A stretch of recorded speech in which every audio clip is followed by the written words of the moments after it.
데살로니가 후서 매일 성경 개론을 시작하겠습니다. 바울의 두 번째 편지의 기록 배경입니다.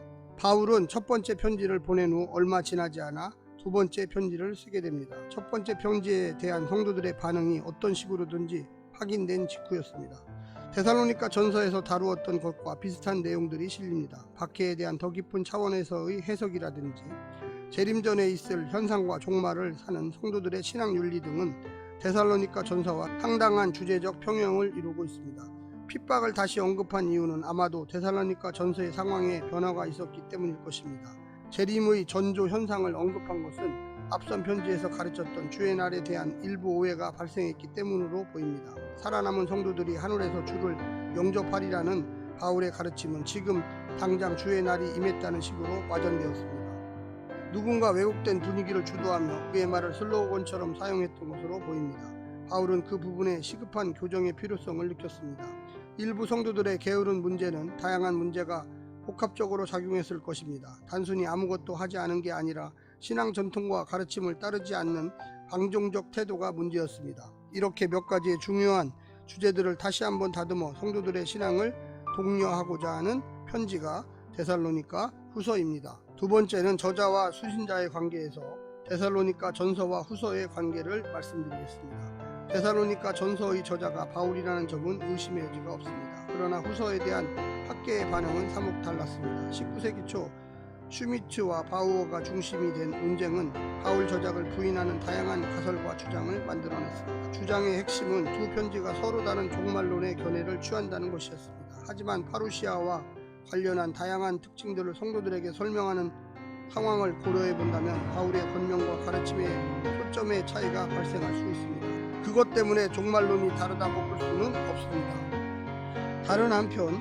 짧은 기간에 연속해서 보내졌을 편지에 너무 많은 내용이 중복된다는 점도 데살로니가 후서의 바울 저작을 의심하게 했습니다. 일부 학자들은 두 편지의 수신자가 다르다고 생각하기도 했습니다.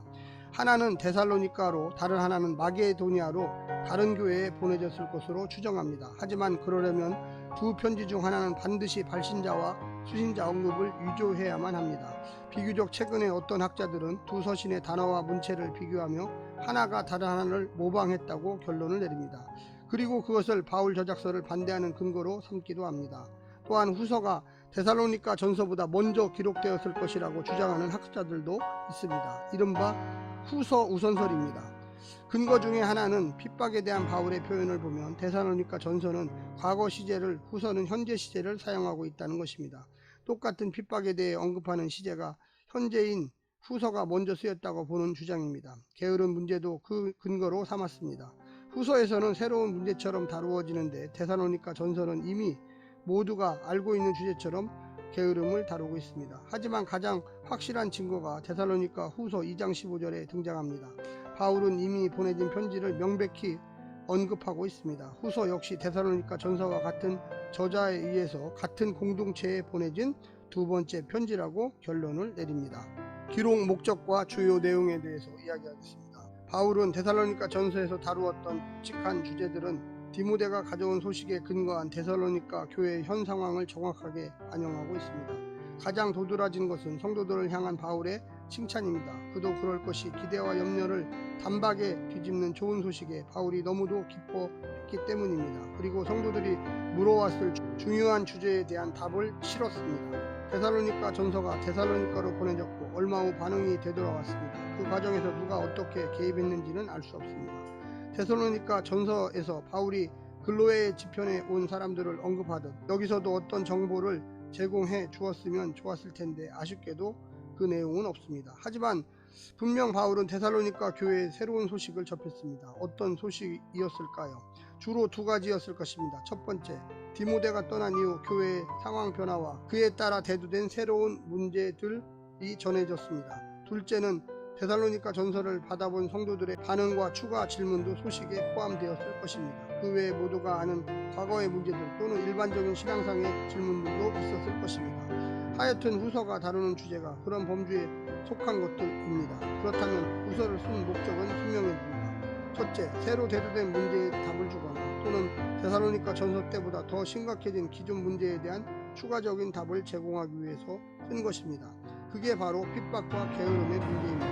그리고 두 번째 목적은 데살로니가 전서에 대한 오해를 교정하고 믿음을 더해주는 것이었습니다. 그것이 주로 주의 강림 파루시아 때 일어나는 일들입니다. 그 문제가 정리되면 주의 강림을 어떤 태도로 기다리느냐는 문제가 남습니다. 이런 목적에 맞춰 내용들이 펼쳐지게 되었습니다. 첫 번째는 이 고난의 문제입니다.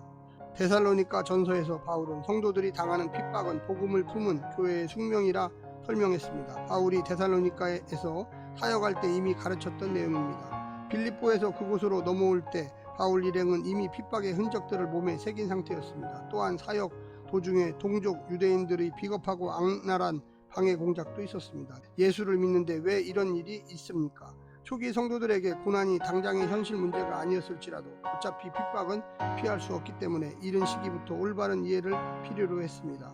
그런데 바울 일행이 떠난 후 핍박이 성도들의 삶의 현실이 되었습니다. 그렇다고 그저 내가 말하지 않았느냐 라며 넘어갈 문제가 아니었습니다. 그래서 바울은 데살로니가 전서에서 고난을 좀 더 깊게 해석해 주었습니다. 성도들이 동족 이방인들로부터 당하는 핍박을 유대 교회가 동족 유대인들에게 당하는 핍박과 동일한 의미로 포개 해석한 것입니다. 그때 핍박을 견디고 이겨내는 것이 하나님의 교회의 숙명임을 강조하면서 위로와 격려를 전했습니다. 그런데 지금은 그때보다 더 심각해졌습니다. 바울은 그냥 고난이 아니라 모든 박해와 환난이라 말하며 1장 전반부를 고난의 언어로 채색했습니다. 데살로니가 전서보다 고난에 대한 더 깊은 현실적 이해를 필요로 했습니다. 바울은 성도들의 고난을 하나님의 공의와 봉이라는 차원으로 봅니다. 다만 어떤 신학적 논리를 추구하는 것이 아닙니다. 고난의 현실을 견디고 이겨낼 믿음과 힘을 제공해주는 실제적인 말씀이었습니다. 바로 하나님의 신실하심을 신뢰하는 것입니다.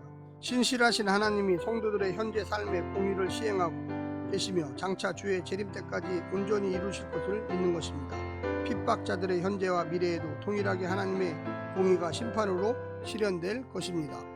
두 번째는 게으름의 문제입니다. 바울은 데살로니가 전서에서 이 문제를 간략하게 다루었습니다. 분명 공동체 안에 게으른 자들이 있었고 그들의 특징은 일반적인 신앙 윤리 차원에서 권위와 질서를 따르지 않는 것이었습니다. 그런데 그들이 공동체에서 더 심각한 문제를 일으켰던 것 같습니다. 그들은 주의 날이 왔다는 거짓 주장에 즉시 편승해 명분을 확보하려 했을 것입니다. 오늘날 시한부 종말론자들처럼 과격한 현실 도피적 삶은 아니었을 테지만 신앙 공동체의 정체성에 매우 어긋난 삶이었다는 것은 분명합니다. 바울은 전에 사역할 때 사도 일행이 직접 보여준 모범적 삶을 성도들의 기억 속에서 끄집어냅니다. 종말을 사는 성도의 참된 삶은 하나님의 신실하심을 본받아 일상을 신실하게 사는 것입니다. 타인에게 폐 끼치지 않고 주어진 일에 성실하며 교회의 질서에 줄거이 복종하는 것입니다. 공동체를 어지럽히고 문제만 만들어내는 것은 결코 복음에 합당한 삶이 아닙니다. 그들에게 종말이 왔다는 것은 게으른 삶에 대한 좋은 핑계에 불과했습니다. 바울은 바로 이 문제를 심각하게 다루면서 종말을 사는 건강한 공동체의 선명한 신앙 윤리를 제공하고 있습니다. 세 번째는 주의 강림의 문제입니다. 데살로니가 전서에 대한 성도들의 반응 중에 다급한 문제가 확인되었습니다. 그것은 바로 주의 날에 대한 오해였습니다. 누군가 혹은 어떤 자들이 주의 날이 이미 왔다고 떠들어댔습니다. 바울은 그들의 말이 자신의 말에 근거했다는 것을 인정하면서 하지만 바울은 그들이 생각하는 의미로 말하지 않았습니다. 데살로니가 전서에서 바울은 주의 강림이 반드시 임할 것이며 그 방식이 밤의 도둑과 같이 올 것이라고 말했습니다. 아무도 모르게 갑자기 온다고 하니 이미 왔다는 거짓 주장에 믿음 약한 성도들이 현혹된 것입니다. 바울은 그들을 향해 누가 어떻게 하여도 미혹되지 말라 이렇게 단호하게 선포했습니다. 왜냐하면 그때와 시는 알 수 없어도 분명 선행 증거들이 있기 때문입니다. 바울이 성도들에게 새롭게 제공하는 재림에 대한 정보는 일련의 과정을 갖습니다. 우선 배교와 불법의 사람, 멸망의 아들 대적하는 자들이 등장합니다. 그가 스스로 높여 하나님의 성전에 앉아 자신을 하나님이라 칭할 것입니다. 그리고 그들의 세력을 제어하는 어떤 힘이 있습니다. 그런데 그 막는 힘, 그것이 무엇이든 다하면 불법한 자는 활개치며 미혹의 역사를 펼칩니다. 사단의 활동 결과 사람들은 진리를 믿지 않고 불의를 사랑합니다.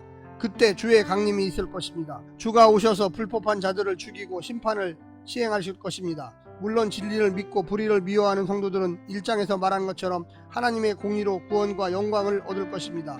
역사적으로 예루살렘 성전을 짓밟은 로마 황제들이 많았으니 이미 불법의 사람이 등장했다고 믿었을 수 있습니다. 그러나 분명한 것은 아직 주의 재림의 때는 아니라는 것입니다.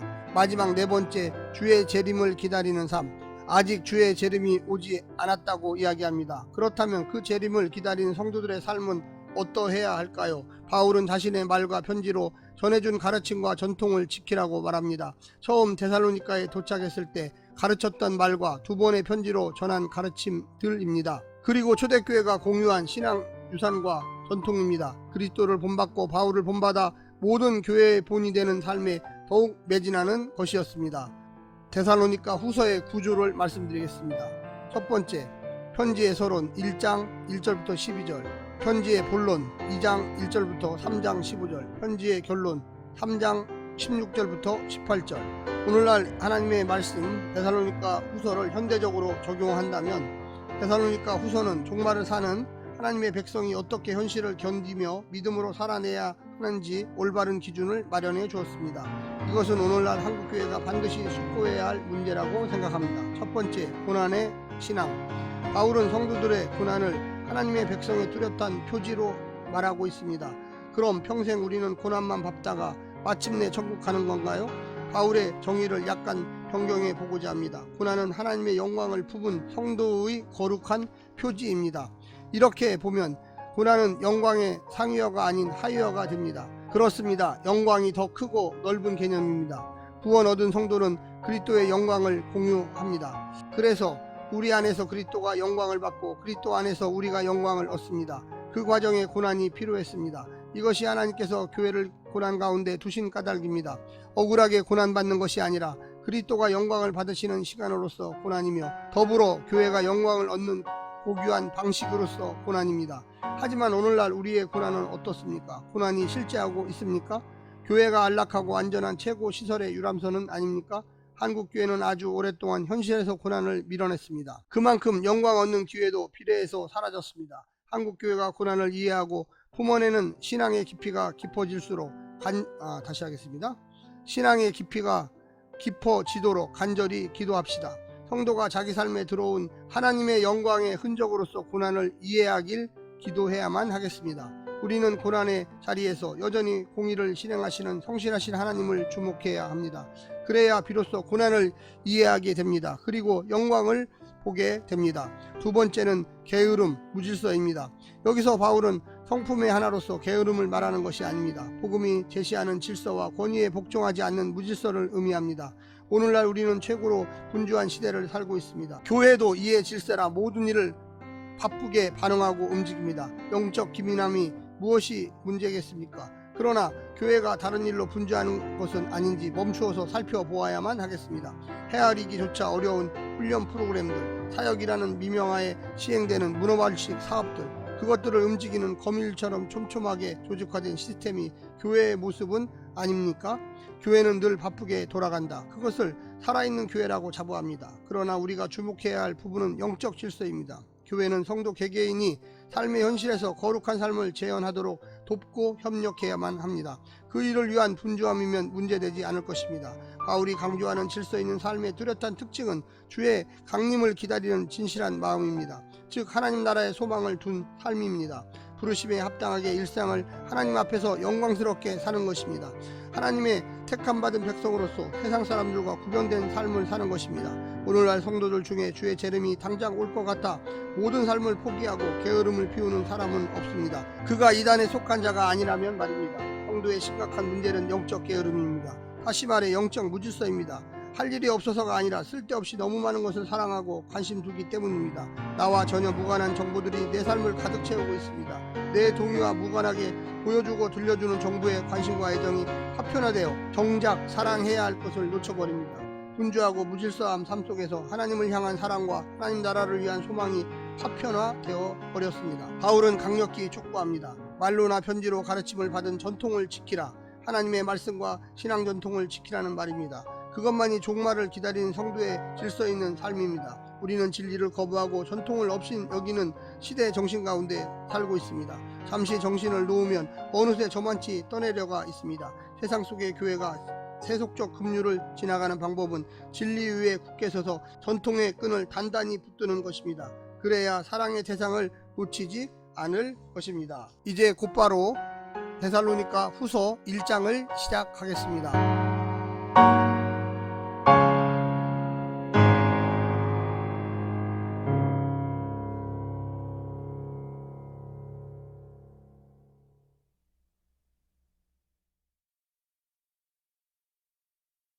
사랑하는 행복한 교회 성도 여러분, 이 영상을 보시는 하나님 나라의 귀한 자녀 여러분, 오늘은 2022년 8월 29일 월요일입니다. 오늘부터 데살로니가 후서를 시작합니다. 오늘 본문에서는 바울은 문안과 기원으로 두 번째 편지를 열고 있습니다. 비교적 짧은 감사 후 곧바로 성도들이 현재 직면하고 있는 고난의 문제로 들어갑니다. 그는 하나님의 공의와 보응이라는 개념으로 현재의 고난과 주의 날에 대한 성도들의 이해를 돕습니다. 고난 가운데 있는 지금 하나님의 공의와 보응이 성실히 시행되고 있다는 것입니다. 또한 그것은 마지막 주의 강림 때까지 결코 멈추지 않는다는 것을 상기시키고 있습니다. 악인은 멸망의 형벌을, 성도는 예수 안에서 영광을 얻습니다. 오늘 본문을 나누어 보겠습니다. 데살로니가 후서 1장 1절부터 2절, 문안과 기원 3절부터 10절, 하나님의 공의와 보응, 감사와 자랑, 현재의 공의와 보응, 주의 강림 때의 공의와 보응, 11절과 12절, 성도들을 위한 기도. 오늘 본문 데살로니가 후서 1장 1절부터 12절 말씀을 듣고 다시 오겠습니다.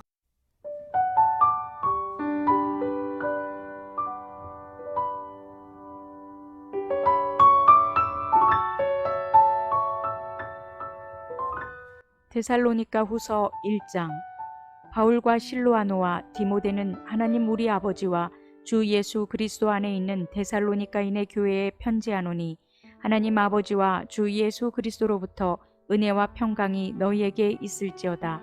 형제들아, 우리가 너희를 위하여 항상 하나님께 감사할지니 이것이 당연함은 너희의 믿음이 더욱 자라고 너희가 다 각기 서로 사랑함이 풍성함이니, 그러므로 너희가 견디고 있는 모든 박해와 환난 중에서 너희 인내와 믿음으로 말미암아 하나님의 여러 교회에서 우리가 친히 자랑하노라. 이는 하나님의 공의로운 심판의 표요 너희로 하여금 하나님의 나라에 합당한 자로 여김을 받게 하려 함이니, 그 나라를 위하여 너희가 또한 고난을 받느니라. 너희로 환난을 받게 하는 자들에게는 환난으로 갚으시고 환난을 받는 너희에게는 우리와 함께 안식으로 갚으시는 것이 하나님의 공의시니, 주 예수께서 자기의 능력의 천사들과 함께 하늘로부터 불꽃 가운데에 나타나실 때에 하나님을 모르는 자들과 우리 주 예수의 복음에 순종하지 않는 자들에게 형벌을 내리시리니, 이런 자들은 주의 얼굴과 그의 힘의 영광을 떠나 영원한 멸망의 형벌을 받으리로다. 그날에 그가 강림하사 그의 성도들에게서 영광을 받으시고 모든 믿는 자들에게서 놀랍게 여김을 얻으시리니, 이는 우리의 증거가 너희에게 믿어졌음이라. 이러므로 우리도 항상 너희를 위하여 기도함은 우리 하나님이 너희를 그 부르심에 합당한 자로 여기시고 모든 선을 기뻐함과 믿음의 역사를 능력으로 이루게 하시고, 우리 하나님과 주 예수 그리스도의 은혜대로 우리 주 예수의 이름이 너희 가운데서 영광을 받으시고 너희도 그 안에서 영광을 받게 하려 함이라.